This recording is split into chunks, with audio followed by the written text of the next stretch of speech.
Kesulitan tidak hanya datang dari luar tetapi juga datang dari dalam, dari diri sendiri. Sebuah pengakuan jujur di awal pidato pengangkatannya yang disampaikan dalam pelantikan Presiden dan Wakil Presiden 2024 di gedung MPR hari Minggu. Pidato ini dari Pak Prabowo seakan merosting pejabat terdahulu. Presiden Prabowo mengajak berani untuk mawas diri, menatap diri, mengkoreksi diri masing-masing. Selain itu, ia juga mengajak mau mengakui adanya kebocoran-kebocoran, penyelewengan yaitu korupsi yang membahayakan generasi masa depan anak bangsa. Kita harus mau merangkul adanya kebocoran-kebocoran, penyelewengan di antara pejabat politik, pejabat pemerintah, di semua tingkatan dengan pengusaha-pengusaha yang nakal, pengusaha-pengusaha yang tidak patriotik. Demikian Prabowo yang dilanjutkan dengan kata-kata beliau, kita masih melihat saudara-saudara kita yang belum menikmati kemerdekaan. Terlalu banyak yang masih di bawah garis kemiskinan. Terlalu banyak anak-anak kita yang berangkat ke sekolah tidak makan pagi. Terlalu banyak anak-anak kita tidak punya pakaian untuk ke sekolah. Menurutnya sebagai pemimpin politik,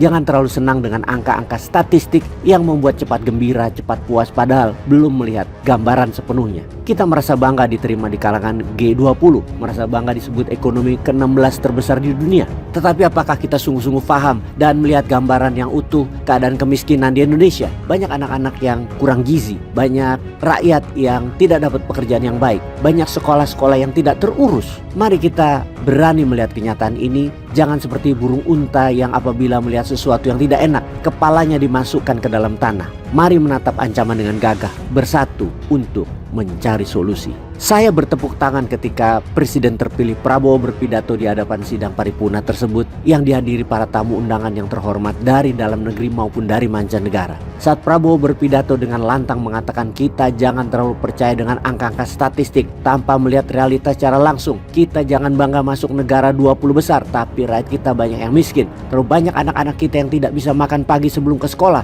Terlalu banyak yang tidak punya pakaian untuk ke sekolah. Terlalu besar angka kemiskinan dan lain seterusnya. Di sini tampaknya Prabowo ingin menunjukkan bukan hanya kepada warga negara Indonesia bahwa ia berbeda dengan Jokowi dalam melihat realitas yang terjadi di tanah air. Namun ia juga ingin menunjukkan kepada pemimpin dunia bahwa beliau akan menjalankan kekuasaan pemerintahannya berbeda dengan cara Jokowi yang berpatokan dengan angka-angka statistik tapi tidak melihat realitas di lapangan apa yang sesungguhnya sedang terjadi. Sejurus kemudian Prabowo mencanangkan tekadnya untuk swasembada pangan, tidak ingin bergantung kepada impor pangan, mencanangkan swasembada energi, meneriakkan bahwa dia akan melakukan pementasan korupsi dengan penegakan hukum yang tegas dan keras, mewanti-wanti kepada para pejabat tinggi negara agar menjadi teladan sambil mencontohkan bahwa ikan yang membusuk mulai dari kepalanya. Tetapi tentu saja kita mesti menyadari bahwa pidato bersemangat seperti itu, seperti Pak Prabowo itu juga pernah disampaikan Jokowi di awal terpilihnya sebagai presiden di tahun 2014. Pidato baik itu kemudian tidak nampak dalam perjalanan kepemimpinannya, terutama pasca tahun keempat menjelang pemilihan presiden tahun 2019.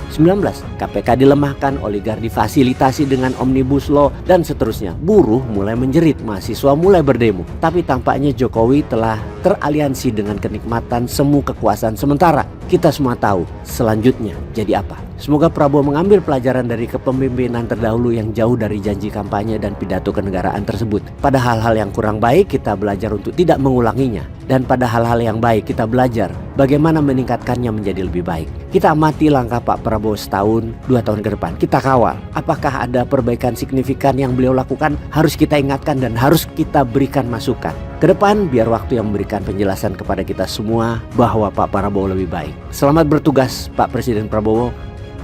Peace.